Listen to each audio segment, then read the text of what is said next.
안녕하세요. 저는 성공의 용산 나눔의 집 원장이자 길찾는길 담당 사제로 일하고 있는 자케오라고 합니다. 저는 보시다시피 성공의 사제이고요.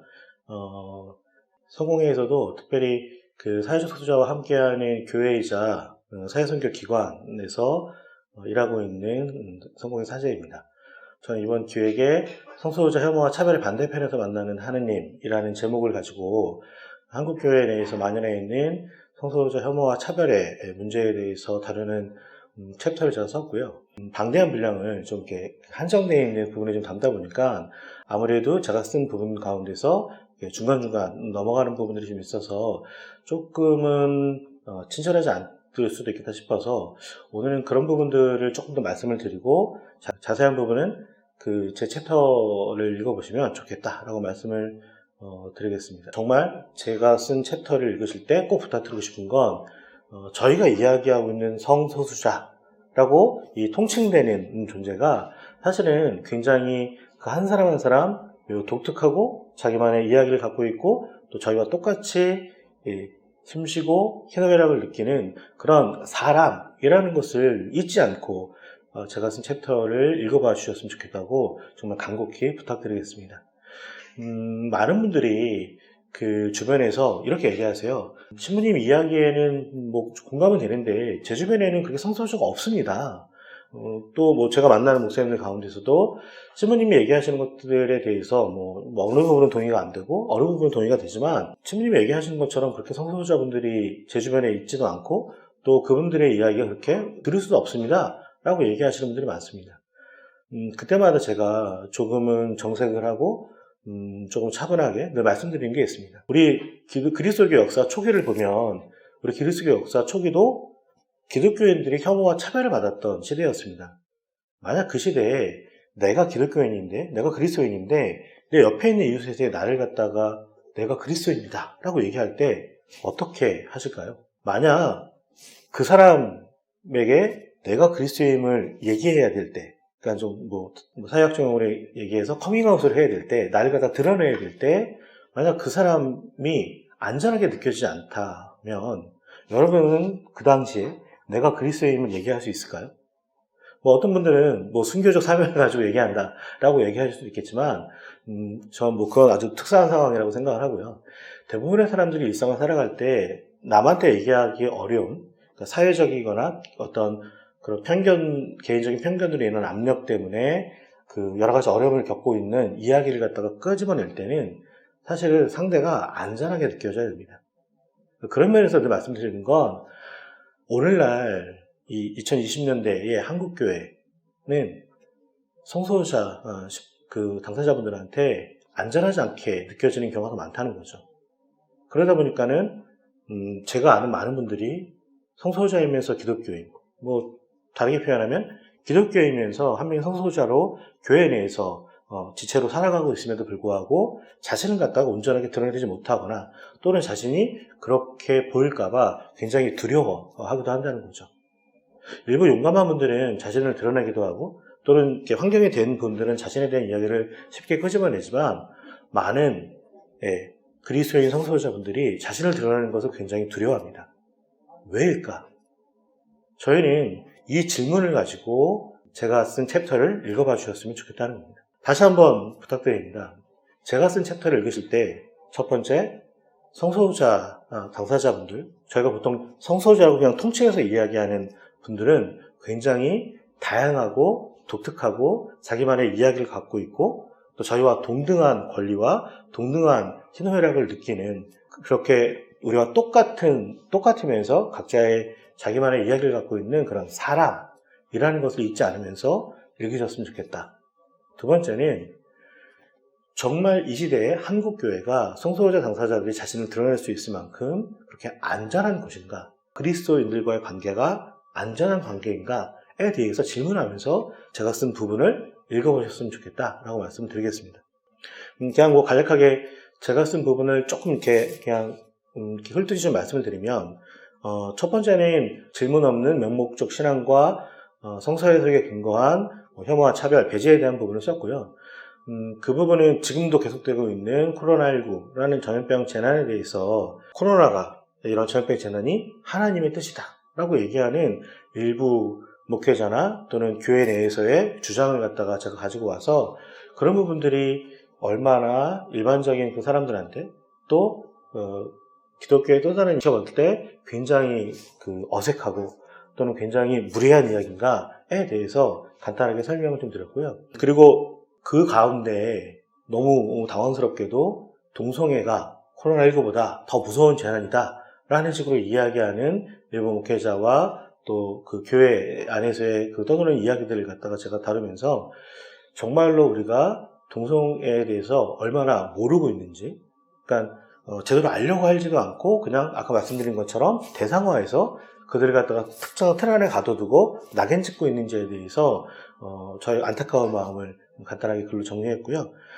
그리고 성소수자 혐오와 차별을 신의 뜻이라고 얘기하는 사람들의 이야기를 제가 들려드리면서 그 부분에 대해서는 제가 오늘날 한국교회에서 가장 문제가 되는 아주 선악 그 이분법적인 프레임 있잖아요.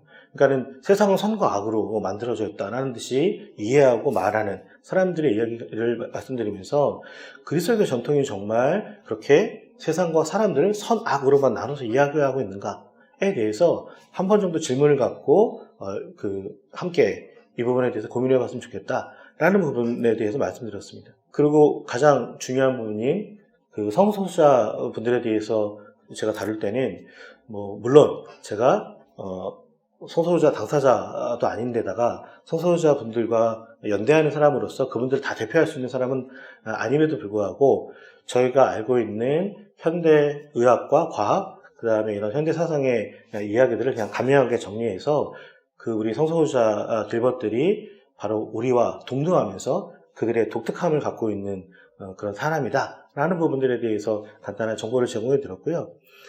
그리고 나아가서 오늘 현대신학 가운데 하나인 퀴어신학에서 그 금기와 경계 너머에 계시는 그 하나님을 향하는 어떤 급진적인 사랑에 대해서 알려주고 있는 그 퀴어신학에 대해서 좀 아주 간명하게 설명을 드렸습니다. 금기와 경계를 넘어선다라고 얘기하는 것들을 말씀드리면 많은 분들이 좀 갸우뚱하실 수 있고, 특히 이제 이게 사실은 현대신학적인 배경을 좀 설명한 다음에 퀴어신학을 설명드려야지 좀 더 와닿을 수 있는데 저에게 주어져 있는 그 분량이 한정되어 있어서 그 부분을 제가 좀 넘어가서 그 부분을 간단하게 좀 말씀을 드리면 이런 겁니다. 어떤 금기, 어떤 경계냐. 예를 들어서 그 그리스도교 역사 가운데서 지금으로부터 조금만 거슬러 올라가도 150년, 200년 전에 그 유럽이라고 얘기하는 3분의 1세계, 특히 미국 같은 데서 소위 얘기해서 흑인은 백인 존재보다 좀 더 이렇게 중립적인 표현을 얘기하면 아프리칸 계열의 그 미국인들은 소위 해서 유러피안 계열의 미국인들보다 좀 이렇게 하드한, 쉽게 해서 2등 시민인 거죠. 시민까지도 아니고 그냥 인간이 대담한 존재인 것처럼 그렇게 다뤘던 적이 있습니다. 근데 그 근거를 어디에서 가져왔느냐? 바로 성서에서 가져온 거죠. 성서에 나와 있는 부분들 가운데서 소위 얘기해서 질문 없이 맹목적인 성서 해석을 함을 통해서 거기서 안에 있는 몇 가지 단어나 또는 그리스도교가 갖고 있던 그런 약간 어떤 주류지향적인 프레임을 갖고 있던 신학과 이 두 가지가 맞닿으면서 소위 얘기해서 이제 비백인이라고 얘기하는 이 사람들에 대해서 자신들보다 하등한 존재, 그리고 그것이 성서와 기독교 역사가 증명해 준다라는 식으로 주장했던 역사가 있었습니다. 그러니까 쉽게 얘기해서 그것은 또 하나의 금기를 설정을 한 거죠. 그러면서 그러니까 아프리칸 계열의 그 미국인들, 그러니까 우리가 보통 쉽게 얘기하는 흑인 분들은 예를 들어서 기독교 지도자가 될 수 없었다거나 이랬던 역사가 실제로 있었습니다. 이렇게 이런 금기와 경계가 오늘날에도 계속 반복될까 있을까? 사실 이런 금기와 경계는 어떤 식으로든 다시 반복되고 있긴 하죠. 그럼에도 불구하고 오늘날 미국에서 당신은 아프리칸 계열이기 때문에 목사가 될 수 없다라고 얘기하면 아마 큰일이 날 겁니다. 한국에서도 마찬가지겠죠.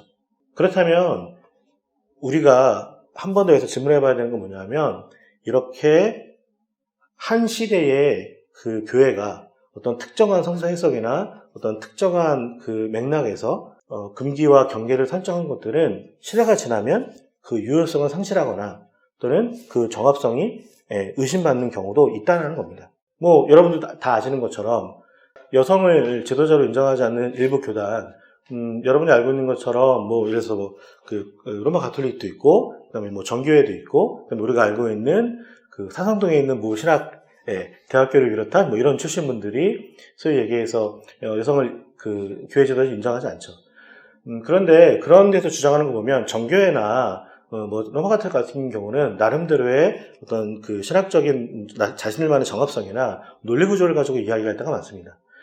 그런 부분들에 대해서는 저는 계속적으로 토론돼야 된다고 생각하지만, 좀 더 솔직하게 말씀드리면, 저는 그런 신학적인 그 정합성이나 논리적인 구조에 별로 동의를 할 수 없는 성공의 사제에 의해서 그런 부분에 대해서 저는 아주 가열차게 비판을 하는 사람 중에 한 사람이지만, 그런 부분들이 계속 토론돼야 되고, 더 많은 부분들이 달라져야 된다고 생각하는 그런 그 성공의 사제로서, 오늘날 여성에 대한 교회의 태도나 교회의 입장들을 생각해 봤을 때, 또는 교회 신학을 봤을 때 얼마나 우리가 유효성을 상실한 금기와 그 왜곡된 경계 안에 우리가 갇혀 있는지에 대해서 저희는 다시 한번 질문해 봐야 된다고 생각합니다.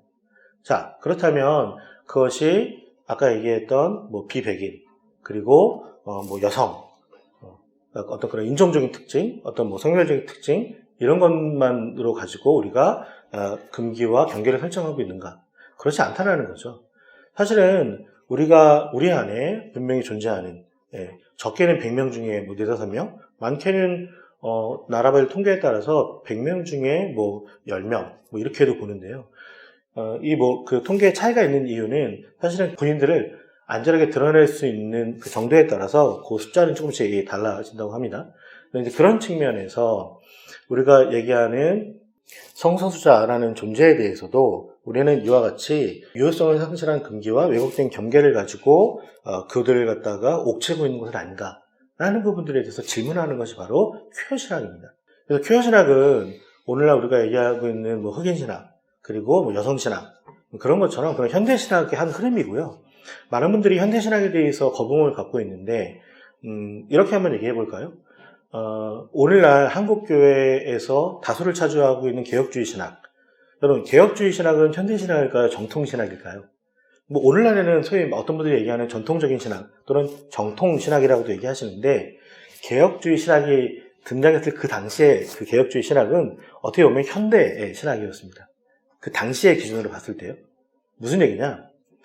기존의 어떤 신학이나 교회 이야기가 더 이상 우리가 얘기하는 그리스도의 복음을 온전하게 담아낼 수 없거나, 또는 아까 말씀드린 것처럼 유효성을 상실한 금기를 계속 주장하거나, 또는 이렇게 왜곡된 경계 안에 우리의 사람들을 가둬놓으려고 할 때, 그 당시에 새로운 신학자들이나 또는 새로운 그 그리스도에 대한 이야기들은 거기에 대해서 질문하고 다른 이야기를 던지기 시작했다는 거죠.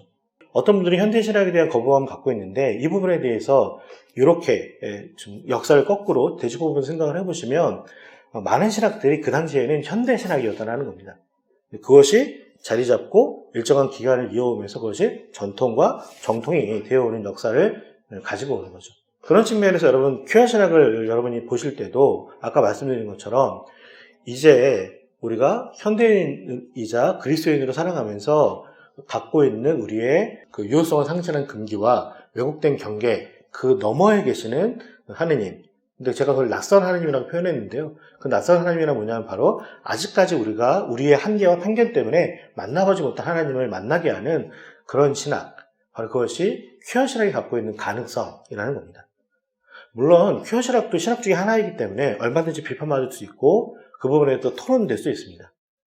다만 퀴어 신학에 대해서 얘기할 때 우리가 갖고 있는 한정된 한계와 편견으로 딱 단정짓고 그 이야기를 바라보지 않았으면 좋겠다 라고 말씀을 드리는 거고요. 그런 측면에서 퀴어 신학에서 굉장히 중요하게 여기는 퀴어라는 이야기, 그 개념, 그런 것들에 대해서 제가 간략하게 설명을 드리면서 여러분들이 좀 더 그 퀴어 신학에 대해서 열린 마음으로 접근해 보셨으면 좋겠다라는 이야기를 간략하게 드리면서 제 이야기는 마무리 짓고 있습니다. 제가 좀 더 친절하게 이 글을 썼으면 참 좋겠는데, 기본적으로 워낙 방대한 이야기고, 더 중요한 것은 한국 주류 교회가 갖고 있는 어떤 편견, 또 이런 것들에 대해서 하나하나 짚어가면서 글을 쓰다 보니까 제가 생각보다 친절하게 쓰지는 못했는데요. 다시 한번 간곡하게 부탁드리는 것은, 한국교회가 강조해서 얘기하고 있는 성서제일주의, 그랬을 때 우리가 성서를 제1로 여기는 이유는 무엇일까? 라는 것들에 대해서도 한 번 정도 질문해 봤으면 좋겠다는 겁니다. 혹시 우리가 성서를 어떠한 그 문자 사실주의 안에 성서를 가둬놓고, 또는 우리가 만나는 살아계신 예수 그리스도를 그 한정된 그 책 안에 가둬놓고 오늘날 새롭게 이해하게 되는 그 넓고 깊고 높고 그 풍부하신 하나님의 또 놀랍고 새로운 이야기들을 우리가 한정된 이야기 안에 가둬놓고 있는 것 아닌가. 그리고 우리가 그냥 익숙한 그런 전통, 또 그리스도교 이야기 안에서만 안주하면서 우리가 오늘날 새롭게 말을 걸고 있는 하나님의 또 다른 낯선 이야기에 대해서 우리가 경계하거나 터부시하고 있는 건 아닌가에 대해서 한 번 정도 생각해 보시면서 제가 쓴 챕터를 읽어봐 주시기를 다시 한번 부탁드리겠습니다. 네, 감사합니다.